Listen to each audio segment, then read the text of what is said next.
Thanks, Louis. Can you see my screen? Let's see.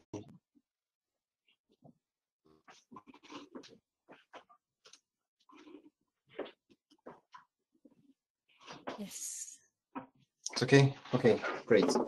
So thanks for the introduction. So I'll be presenting two of the tools we develop and study here at I4C for helping countries and development banks towards the low carbon transition, which are the climate finance landscapes and the green budget assessments. So, am I okay? So the question that the overarching question that we have with which we are boarding this topic is what exactly needs to be done in the short to medium term to reach domestic climate objectives. So this unfolds in two distinct questions. One is what is done today in terms of funding, and this one we can subdivide again in what is done within the public, what is done by private actors, and what is done by like end users, citizens, and so on, and also what is done in investment-wise and what is done in terms of other expenses. So this gives us the framework for our two exercises. One is the landscape of investment and finance flows, which considers specifically investments throughout the whole economy. All actors are studied in this tool, and the second one focuses specifically on public spending, whether it be investment or other expenses. And the second question in what exactly needs to be done is, are we doing enough? So in this one, for each country, and I'll present the case for France, we try to start from the domestic roadmaps that have been designed, or strategies, or goals, or NDCs, and to derive the needs associated to the targets and a gap analysis, trying to reconcile the needs with what is done today. So in terms of maybe to give a little more detail on the climate finance landscapes, so this is an exercise we've been running now since 2014, and we are trying to track investment trends by sector, by source of funding, by type of project developers, which gives us pictures like that, trying to really encompass all investments made throughout the economy, and also how they are made, by whom, and how the project developers get their own financing. In terms of investment needs, once we have this kind of tool, we try to derive from, in case of France, the French low carbon strategy, the actual investment needed to reach what we call in France the carbon budgets, so which are like for a time period, each time a given target in terms of national emissions, and we compare to the actual investment we've been tracking. So in the case you see here on the slide, we identify a gap for the 2019-2023 period of 15 to 18 billion, sorry, a year in climate investments. This tool also helped us build post-COVID recovery plans. You can see here an extract from this plan in the case again of France, and the interest of such a tool is that it gives a very detailed analysis of how the investments unfold actually. So we are able to track each instrument separately and say this could be increased and through that kind of measures. So that was pretty useful. It's what we do on a normal basis, I would say, a year-on-year basis to evaluate or assess the national effort, but it was very helpful to have it ready to use in the case of emergency, like in the case of a COVID crisis. And this is something that is now being disseminated to partner countries. The two of them that have already started their own analysis are Poland and Morocco, with some work going on in Colombia. And in Poland, it was a Polish think tank that did it on the basis of climate, European climate funding. In Morocco, it was undertaken by the Caisse de dépôt et gestion, which is the national investment bank. And the results are still being in the pipe, so we are waiting them at the beginning of 2021.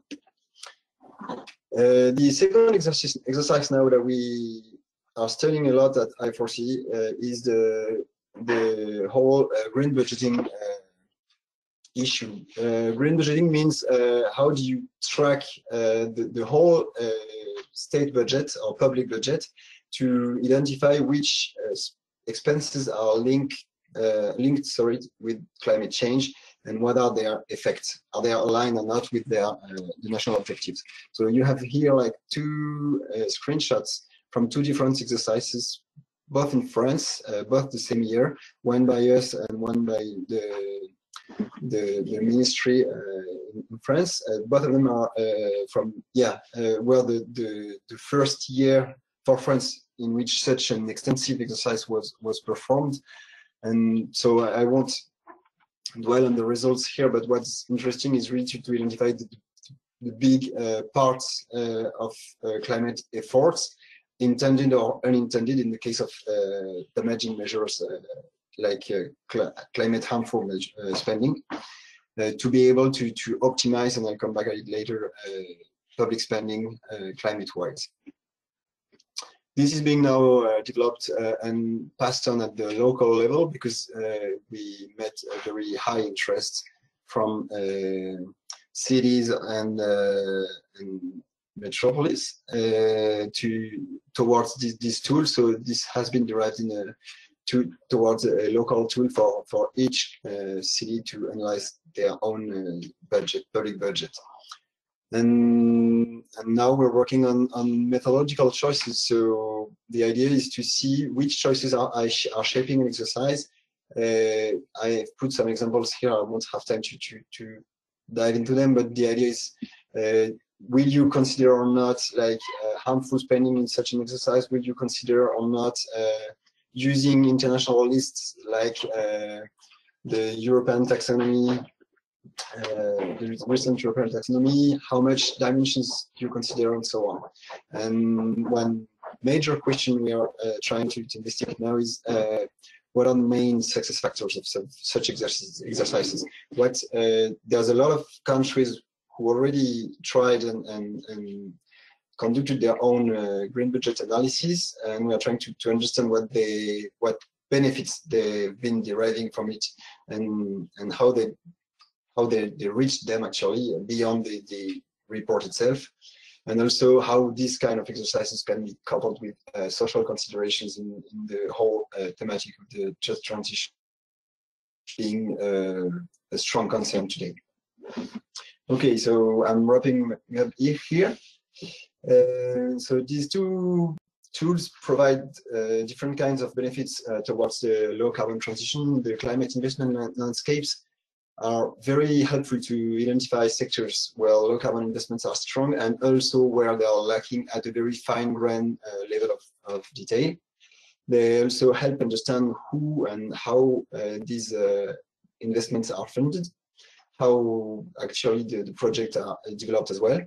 So it's found to be quite helpful by development banks to identify areas where they can take actions, and it proved to be a very useful tool, although not expected or not built that way in informing recovery plan in the case of the COVID crisis.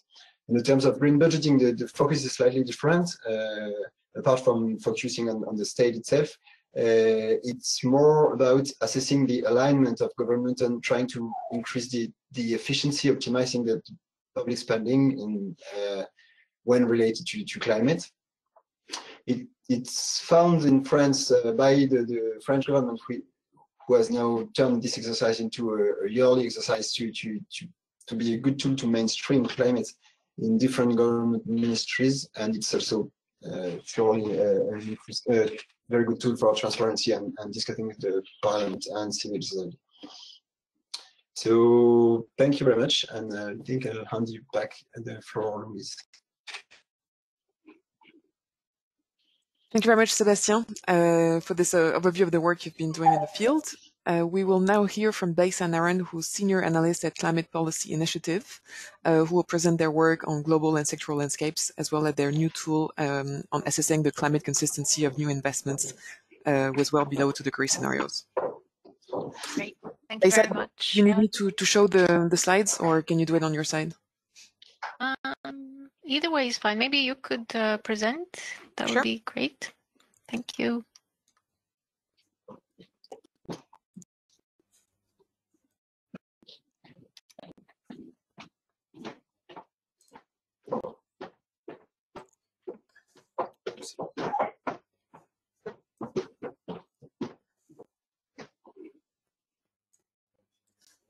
Should be. Great. Thank you very much. Great. So thank you very much for joining today, and thank you for the organizers for this interesting and timely webinar. We've been cooperating with I4CE and AFD for a couple of years. So this is a very interesting and timely webinar. So my name is Baisa Naran, and I lead climate finance tracking workstream at Climate Policy Initiative. So we work with governments, businesses, and financial institutions to drive economic growth while addressing climate change. And the major part of our work has been to understand and support public development banks and development finance institutions in their missions. So CPI's work range from annual tracking of climate finance flows for multilateral, regional, bilateral, and national development banks, but also we design and implement innovative and much needed financial solutions together with public development banks. So we namely do it through the Global Innovation Lab platform. And our work encompasses across offices in 6 different countries, including Brazil, India, Indonesia, Kenya, US, and UK, where I'm based. So we have developed really close working relationships with many of the world's leading DFIs and major multilateral climate funds. So today I'm going to be discussing about some of CPI's climate finance tracking tools, and those are also used by public development banks. Next slide, please. Great. So knowing where the money is coming from and where is it going in terms of climate finance is really key to identifying the entry points of scaling up and also coordinating actions between various actors on climate finance. So at CPI, we have been tracking global climate investments since 2011, and since this time we have been seeing steady increases in finance for climate action. And our global landscape provides the most comprehensive assessment of climate finance flows, drawing on a number of data providers and data sources, and it has been updated annually since 2012. So for example, according to our 2019 report, public development finance institutions provided majority of public sector climate finance, which is $213 billion on average per year between 2017 and 18. And that is about 37% of total climate finance flows. Next slide, please. Right. So what is the value add of this kind of climate finance landscape? So it helps inform policy and investment decisions in identifying opportunities for scaling up climate finance. And it also provides baseline against which to measure progress towards levels of investment consistent with climate goals. And this work is regularly cited by UNFCCC, IPCC, and often used by governments and public development banks and non-government organizations to support decision-making and also coordination on climate investment strategies. Next slide, please. Thank you. So building on the global landscape methodology, we developed a number of sectoral and domestic climate finance tracking tools and projects. So this is an overview of different tracking work that we do at CPI. Most recently, we, for example, collaborated with the International Fund for Agricultural Development on building a climate finance tracking tool for small-scale agriculture and measuring the finance flows based on recently available data. Next slide, please. So as a result of this work, for example, we found out that on less than 2% of total climate finance flows is going to the benefit of small-scale agriculture, which mainly consists of really vulnerable target groups. So next slide, please. So using the methodology in the global landscape, we've developed a framework on analyzing climate finance flows for small-scale agriculture. So starting from sources to finance providers, and then to users, regions, and final beneficiary types of small-scale agriculture. And this is a first of its kind evidence in this space, and it provides a scale and understanding of what is the current situation in this sector, and then what practical actions can public and private actors can take going forward. And the report with the recommendations is available on both CPI and IFAD websites. Next slide, please. Then I'll touch base briefly on the land use toolkit. And this is just a few examples of the steps that is used for land use finance tool, but I won't dwell on it for too long. If you could go into the next slide. It shows an example, a country example from Côte d'Ivoire, and it specifically focuses on land use climate finance assessment, to which you can understand where finance is coming from for sustainable or maybe even unsustainable land use. And the value add of this tool is that it builds actually the capacity of national stakeholders to analyze land use finance, and also to develop investment strategies, funding proposals, and also various other public-private partnerships. And it also can support resource mobilization for forest and climate objectives by analyzing spending, clarifying sources of finance, and also identifying gaps and barriers. So in the next slide, building on the national climate finance land use climate finance toolkit, we are also building a national climate finance toolkit. So these are just examples of some countries, and you can see that we primarily target developing countries. So in addition to in-country support, we're also developing guidelines which could help any country wishing to develop a domestic climate finance landscape, and then follow a really detailed step-by-step approach. And then really at the heart of our domestic landscape work, we try to equip government ministries and agencies with necessary tools and capacity to regularly report on their climate-related investments, and to keep a detailed check of progress against which investments are happening. Right. So these are final two tools that we're developing. So over the summer, CPI has been working really hard to develop two types of work. So one is assessing investments in the high emissions assets and activities. And then the second one is assessing consistency of new investments with well below 2 degrees scenario. So what we've been trying to do is looking to expand the scope of CPI's tracking climate-related financial flows beyond climate finance, and really to provide additional level of granularity into high emissions finance as well. And then using our data in the annual global climate finance landscape and the study on the high emissions finance, we're actually assessing for the power sector globally and the light duty vehicles in the US, and then do an analysis on compatibility of new investment with Paris goals. And then we try to focus on progress and also problems in specific geographies and among certain groups of actors. So in the next slide, it's just a quick description, an overview of what we do here. So we use IEA scenarios, and we take infrastructure data sets, and also decommissioning assumptions to understand the carbon intensity that new power plants and vehicle fleets coming online must have to ensure countries' alignment with different decarbonization scenarios.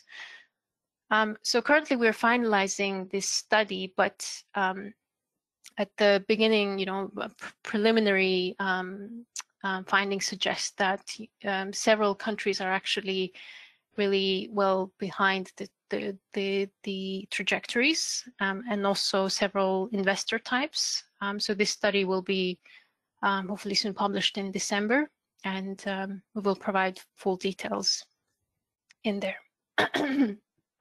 So what we try to do with this approach is that it tries to understand where the misalignment investment is happening in the real economy, and it's actually a complementary assessment to various green taxonomies, and provides an additional lever to inform what should be funded where. And as for public development banks, this tool can complement, again, the green finance taxonomies, and provide a new tool to assess alignment of planned new investments to different decarbonization pathways in different countries and in different regions.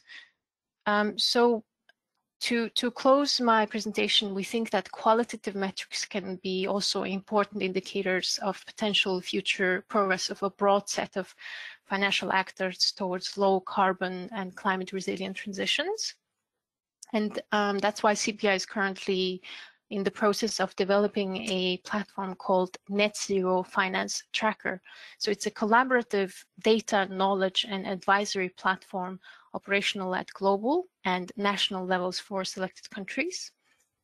And what we try to do there is to work towards a comprehensive assessment of alignment of public and private finance actors with Paris Agreement goals. So as you know, that there's a huge amount of information is getting available there. And that's why we try to draw from this range of existing public and private data. And we try to make sense out of this data and make sure this data talk to each other, and then collectively try to understand investment and knowledge gaps related to Paris alignment. So that's it for me. Thank you again very much for inviting us for this event.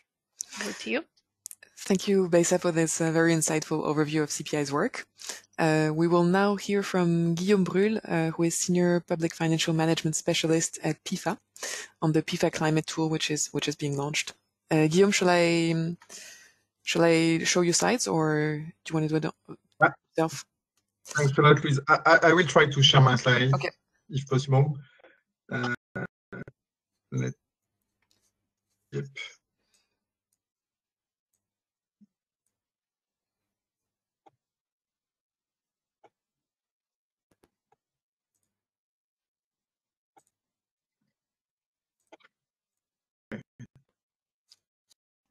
Can you see it now?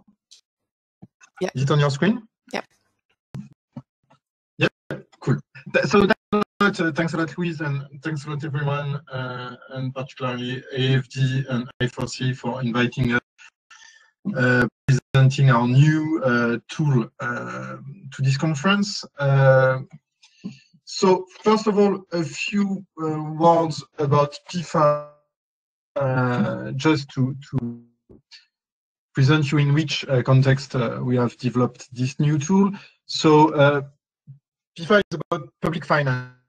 So compared to all the presentations the previous presentations, which covered both private and public finance, much more we are focused on public finance. Why? Because PEFA is an international partnership specialized in public finance management, funded in 2001, so we have 20 years of existence, by 9 international partners, so the World Bank, the IMF, and the EU, and the governments of Luxembourg, Norway, Slovak Republic, Switzerland, the UK, and France, knowing that for France, the Ministry of Foreign Affairs and AFD are partners. We have developed a very well-known PFM diagnostic tool, the PEFA, which is kind of the golden standard for the public finance diagnostics. It gives a snapshot of the PFM status and can compare the status of PFM in a country to international standards. So far, since 2005, when the first assessments were done, there have been more than 650 assessments all around the world in more than 150 countries at both national levels for governments and subnational governments. More PEFA is used in all kinds of countries, including OECD or EU countries, because in the last years we have seen PEFA in countries like, for example, Germany, Belgium, China, Mexico, or Argentina. And for a few months now, we have been developing tools on the links between the PFM systems and SDGs, generally speaking, and two of them specifically, gender and climate.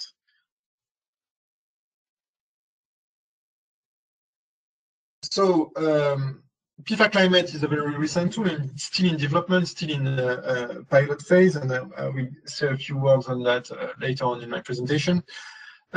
We have started our work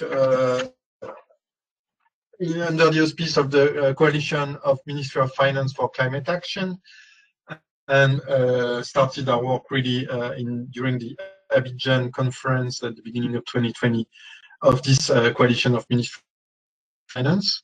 So clearly, it's to say that our initiative, the PEFA, and our PEFA Climate is clearly in the scope of the finance. It involves other stakeholders, but clearly the main users of a PEFA is the Ministry of Finance all over the world. So we were supported in our development of these two by a sounding board. In this sounding board, both I4C and AFD were part of the sounding board, but also the ODP, NDC partnership, IDB, the OECD, and the GEF, in addition to the regular PEFA partners and the governments of Jamaica. We have held a series of technical meetings with those institutions specialized in climate, such as UNDP, the World Bank, of course, the IMF, and NDC and AFD, and a series also of webinars during the first part of 2020. So the new version of this tool, which is again a pilot, we published it for public consultation in August. It's composed by, first of all, perception questionnaire, which sets the climate context of the assessment, which is very important because it will be used differently according to the countries that use the PEFA Climate, and differently according to the main priorities of the climate strategies of those countries. It includes 14 indicators and 29 dimensions, so it's really a diagnostic tool with PEFA style dimension indicators. A list of those indicators on the left side of your screen. Those indicators, generally speaking, have a look at on how the budget preparation embeds climate strategy. So through the budget alignment with climate strategy, the first indicator, how climate-related expenditure are tracked in the countries, as you mentioned in the previous presentations, how it's put in the budget circular, and finally how the parliament scrutinizes the general budget of the country, of the government, having a look at the particularity of climate. The second question is how the budget execution ensures that expenditures are properly spent and revenue are properly collected. Clearly, have a look at the engine or at the pipes of the PFM system, and we want that it works well so that the revenue, climate-related revenue are properly collected and the climate-related expenditure are properly spent. We have a look at whether impacts of budget climate are evaluated and reciprocally, meaning the impact of changes on main masses of the budget on the long term. And finally, we have also a look at some PFM functions like public investments, public asset management, public procurement, or fiscal decentralization that all could have a particular aspect. This tool will be piloted until the end of 2021.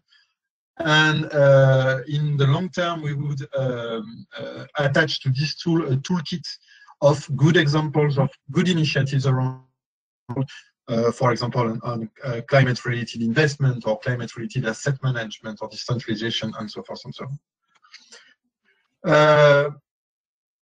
Based on our first pilot, which is done currently in Samoa, and just to say that we have projects also in 5 or 6 other countries in different regions of the world. Based on this first pilot, we know that PEFA is useful for both the governments and the development partners because it measures how the whole PFM enables and contributes to climate policies, not just the budget or the green budgeting, but it complements all the initiatives on budgeting by having a look at other PFM functions such as compliance, for example, as simple as that, compliance of expenditure or investment or asset management. It identifies the gaps, the strengths and the weaknesses of the PFM systems and the impacts of the PFM system, knowing that some parts of the PFM systems could hinder the climate change policies. So we have a clear diagnostic of this PFM system and the links with the climate change policies. A very important thing is that it favors the dialogue between the government and the development partners, between the Ministry of Finance and the government climate agencies, within the Ministry of Finance, or between the PFM and the climate experts. We are more on the PFM side with this tool, but clearly it triggers discussion between PFM and climate experts. It's adapted to a wide array of subnational and national governments. Clearly, the conclusions are adapted to what is the main challenges of the country in terms of climate. It can be applied in both subnational governments like metropoles or cities, but also small islands like it's the case in Samoa, but also more populous countries like Ethiopia, rich or least developed countries. So it's acceptable to a wide array of governments. Then the final advantage of this tool is that it paves the way for targeted reforms that are owned by the government and supported by the development partners. When we do this assessment, the government is highly committed in the assessment. So at the end, it can own the different reforms that would be proposed by the development partners. So thanks a lot for inviting us again. It was a bit long, sorry for that. I'm stopping sharing my screen. Thanks again. Thank you, Guillaume. The line was cutting a bit, but I think most of us got the gist of what you were saying. There was a quick... sorry. I mean, this happens. This is what happens with virtual conferences. I think we had a quick question in the chat about the methodology, the differences in methodology between CPI and I4C. I suggest we provide very, very quick answers. Baisa, do you want to have a go? Yep, sure, definitely. So just the difference between the CPI and I4C approach is, so I can definitely tell from CPI perspective, right? So we focus on the primary investment. So what we do here is we really try to find a detailed information at the project level So we don't, for example, do a market assessment, and we do like a stock take at the global level. So maybe compared to the I4C approach, it's more like has a zoomed out view. So it looks into actors, different actors, and what's happening in different regions. But from the I4C perspective, you can really see and make connections with the local policy and you know, national maybe policies and things like that. So what at CPI do is that we try to look into an overall, a zoomed out view on the investment decisions that has been, you know, made at the time of financial close of a project. So the other quick thing I would like to clarify is that we only look into primary transactions and we don't look into secondary market transactions. But Louise and colleagues, you could expand more on I4C perhaps. Thanks. Yeah, Sébastien, do you want to provide some more answer elements? Yes. Thanks. So I definitely agree with what Baisa said, and actually the two tools are really close. The methodologies are really close, and that's no, I mean, that's not a coincidence. It's really an efficient way to look at climate finance. Maybe one thing I could add is that tool taken from I4C's point of view is also a way to dive deeper into a country's perspective in approaching the climate change issue. We're trying to base all our analysis to frame it within the own country's goals towards climate change. So each choice connection or each spending connection is assessed based on national stakeholders' definitions of what should be or not be climate investment, rather than internal definition, which would allow more countries to be embarked, but lose the specificity of each country priorities to tackle climate change. And so this also allows us to do this gap analysis that we really try to match the pictures of what is being done and what should be done according to national objectives, again, according to of international pledges. I think this helps picture the two of them, but actually, again, it's very close, and the two exercises are really complementary. Yeah. Thank you very much. We're only slightly behind time, and thank you very much to our first three presenters. So I suggest we give the floor to Hélène Julien from AFD, who is a task team leader on rural development and biodiversity, to start the second session on the perspective of development banks and agencies, and we'll have a longer Q&A session at the end. Thank you. Thanks, Louise. Hello, everybody. So I'm Hélène Julien. I am TTL in the Development, Rural Agriculture and Biodiversity Department in the headquarters of AFD in Paris. And I'm managing different projects in Latin America, especially dealing with territorial transition issues, and where we use, for instance, the green budgeting tool. So let me introduce the three persons that are going to present their experience, because now I think what's interesting is to see how these different tools that have been presented by our presenters in the first part can be used by the development banks to accelerate public action and to help also to reorient funding flows. And more deeply, how are they used, but also how they can help to move and to change the way that the development banks engage with countries. I mean that we are moving from a project or operations-based perspective to a more systemic and transversal approach, providing support for the overall transition of the country level. So first of all, we are going to hear my colleague from AFD, Nicolas Lécrivain, from the Governance Department and the specialist on public finance management. So Nicolas, the floor is yours.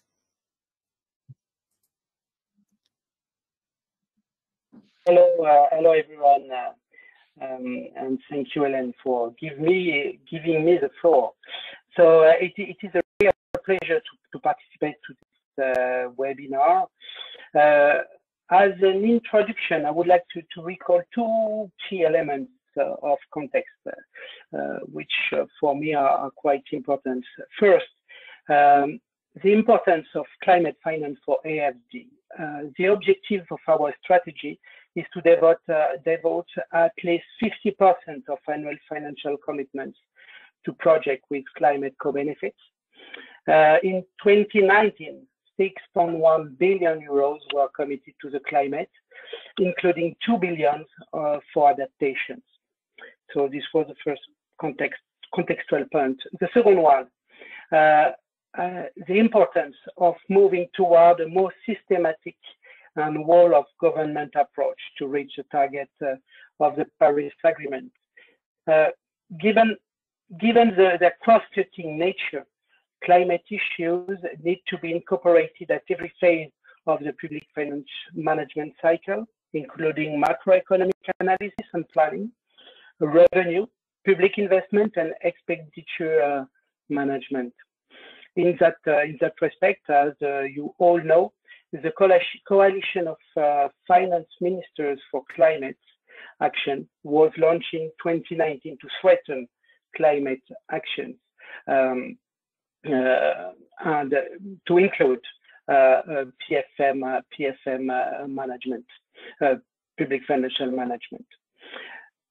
Having in mind these two elements, therefore, why the different tools presented before are important for development banks, such as AFD. Regarding that question, I would like to underline three key points. First, those tools, I think, clearly reinforce the strategic policy dialogue between AFD and its counterparts with regard long-term strategy and its financing, putting at the forefront the ministries of finance with questions like what are the volumes of public and private investment needed, what are the budgetary priorities, what are the reforms to align PFM cycle. And also I think that this strategic policy dialogue is complementary with a more sectorial approach because mainstreaming climate at the sectorial level passed by institutional collaboration across ministries during budgetary processes. Second key point, I think, the tools enable to monitor the implementation of climate strategies and can provide a shared understanding of the situation and the challenges. Given that, they contribute and clearly advocate to reinforce collective actions.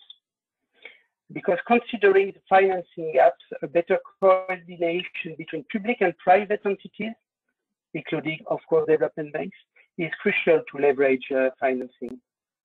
Third key point, I think, those tools enable to support the design of operation finance, for instance, by AFD, to be better aligned with national objectives. For instance, the climate landscape can redirect investment projects to underfinanced sectors, such as adaptation. For instance, again, PEFA Climate, which was just presented, could help designing institutional reform programs. Now, I would like to give you some information regarding how these tools are used by AFD, in particular green budgeting. In the field of climate financing, AFD used various instruments, investment projects in different sectors, such as energy, transport, or housing, credit lines to national development banks to finance climate investments. But with regard to green budgeting, AFD finance policy-based lending or budget supports. We do that currently in Mexico, Colombia, and Costa Rica.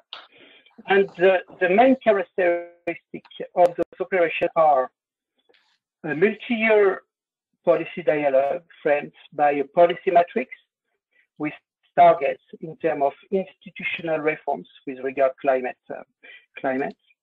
A technical assistance program, including, for instance, peer-to-peer exchange with French counterparts, benchmarking studies in order to highlight on best practices and lessons learned. Academic research are also financed for longer-term perspective.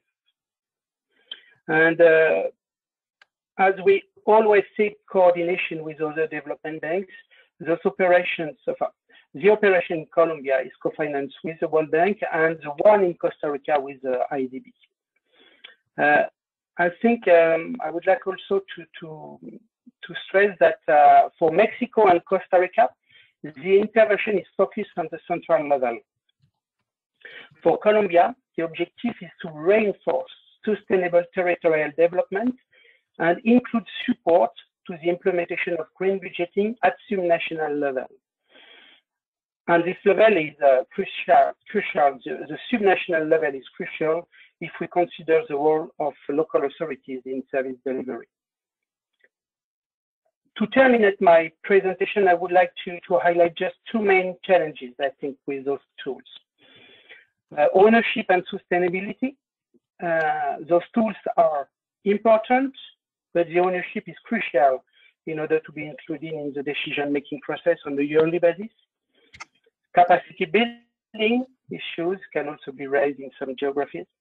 And finally, I would like to say that considering the social crisis created by COVID-19, there is a clear need to better combine environmental and social sustainable development goals and to strengthen approach on adaptation so that the objectives of preserving the planet and social justice work together. I think this is those are two challenges which can be tackled by those tools. Thank you for your attention. Thank you, Nicolas, and thank you for these concrete examples from the ground that can be helpful to better understand how these tools, which were very theoretical in the first presentation, can be used. I think the presentation that follows will help also to better understand and see how development banks can use it. Let me give the floor to Raúl Delgado from the IDB. Raúl, up to you. Thank you. Just let me share my presentation. Give me a second.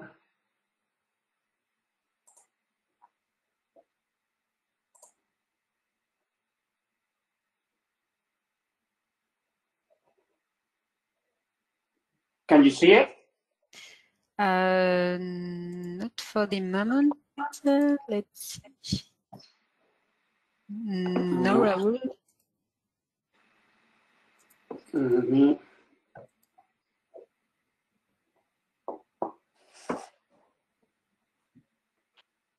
Nothing. No, Raúl, we can see your presentation.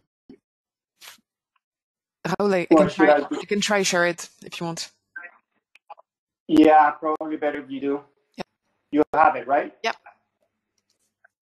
Okay. Oops.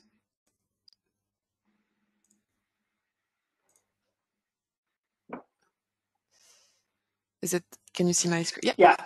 Yeah, that one. You can stay there. So thank you. My name is Raúl Delgado. I work at the IDB supporting countries designing new NDCs and non strategies. Also, a big part of the work that I do has to do to engage ministries of finance on the climate agenda. I joined the IDB about 3 years ago, and my background is on policy and finance. I worked for the Ministry of Finance of Mexico for almost 2 decades before joining the bank. It is a pleasure to be here with you and talk a little about the work that we're doing around public budgets and how can they help countries to implement their NDCs, but even beyond that, how they can support the successful implementation of the Paris Agreement. Next.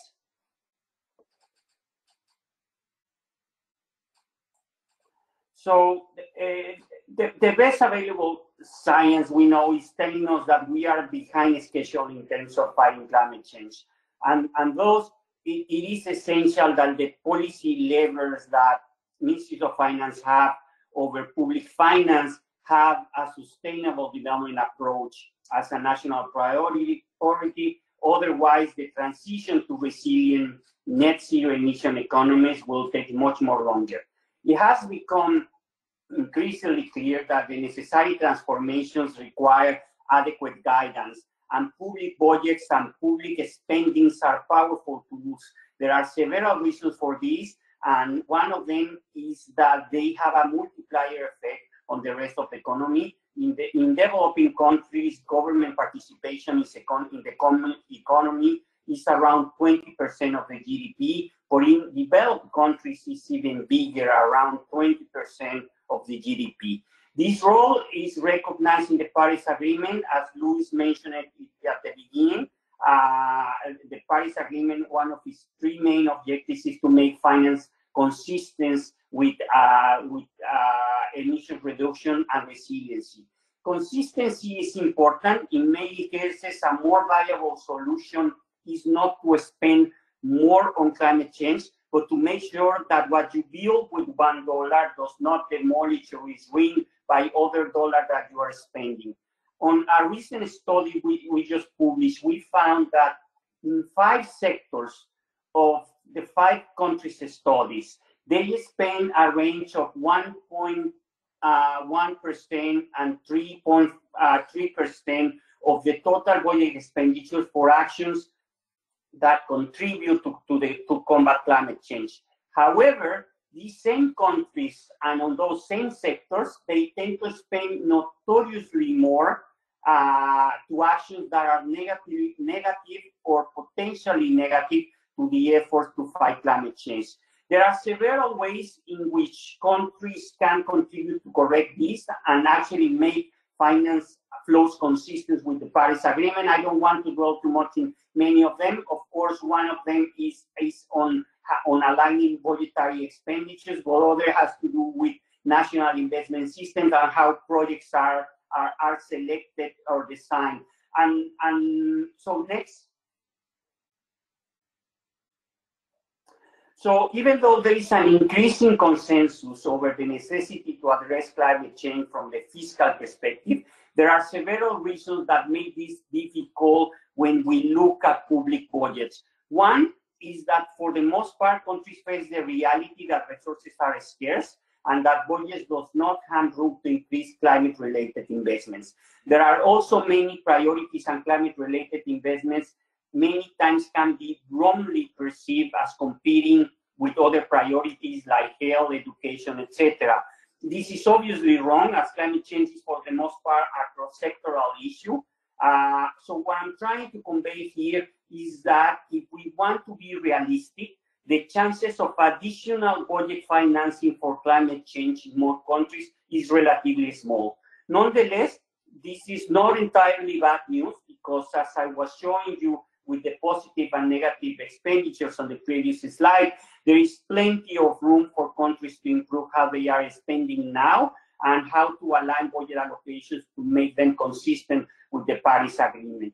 But to do that, they need first to evaluate how they are spending now and then start making informed decisions. There are at least 3 ways in which countries can evaluate budgetary expenditures. One is in terms of how efficient they are, the other is in how effective, and the third one is on equity. Efficiency has to do with doing things in the best possible way, both doing things correctly and doing the right things. Effectiveness refers to the achieving the expected results, and equity on whether spending leads to equal opportunities. However, to evaluate, you need to have the data first. And for the most part, countries lack the information on how much they are currently spending on climate change. For example, in our case, in the Latin American region, out of the 25 countries that are members of the IDB, only 5 countries have a tagging system that allows for a systematic, consistent, and periodic tracking of the volume of budget resources that they are channeling to climate action. In the last decade or so, around 20 countries in the world have developed climate tagging systems and methodologies. But the good news is that we see an increasing number of countries working on developing climate budget tagging systems. For example, with the French Development Agency and I4CE, we are supporting the Ministry of Costa Rica to develop its own tagging system for climate and biodiversity expenditures. Also important is that at this point there are many lessons learned from the experience of those countries that were innovative on this, that innovate on this topic. And that information can be useful to other countries that are planning or are already working on a tagging system. Next.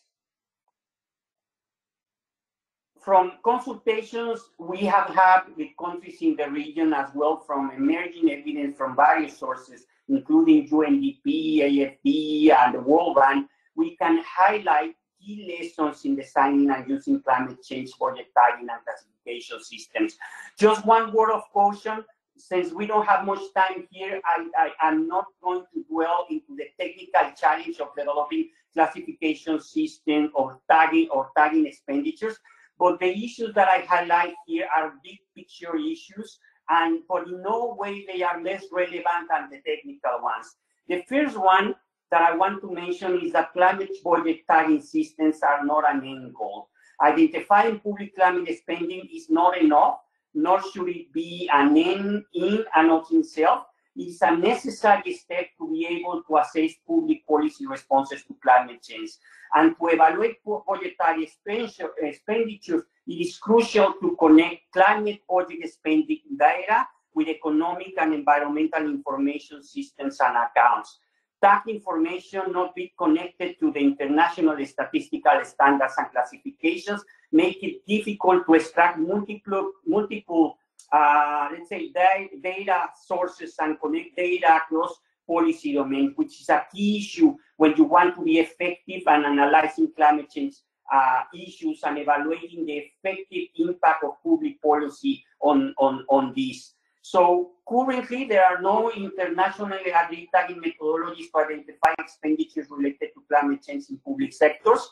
A review of the literature and consultations with other countries that we have made, it has become clear that the consequences of the multiplications on practices and methodological approaches is a lack of data consistency and comparability among countries. The second lesson learned is the value of connecting data to the decision-making process. Although there is evidence that budget tagging will allow for some level of government to make visible how governments are addressing climate change, the reality is that this has not had much impact in the decision-making process. To increase the usefulness and effectiveness, they must be integrated into national planning processes. The third lesson learned, which is related to this issue, is fit for purpose. Rather than waiting to see how the information from the climate change budget tagging informs the decision making, it is far more effective that from the beginning, budget tagging should have a clear public policy purpose. I know this sounds more than obvious, but you really will surprise on what we can find here. The fourth one is to define investment priorities before budget allocations. This might also seem obvious, but budget finance priorities that are largely defined before budget allocations are made. It is therefore essential that countries establish long-term strategies for mitigation and adaptations and link them with investment planning under the national public investment system. And again, let's not forget about tagging positive expenditures, but also the negative ones. Finally, robust governance structures. Governance schemes associated with the collection of budget information require far greater efforts than we have seen before to ensure that robust mechanisms are in place to review and validate the collected budget information. We have observed that in many cases, this is the Achilles heel of tagging system. Based on those big picture issues and other technical aspects and the result of two pilot exercises in 2 countries that we are doing. We are going to be publishing on the next, on the first half of next year, a manual on how to develop climate project tagging systems that are robust and that are consistent and can talk with other statistical systems and standards. And with this, I'll stop here.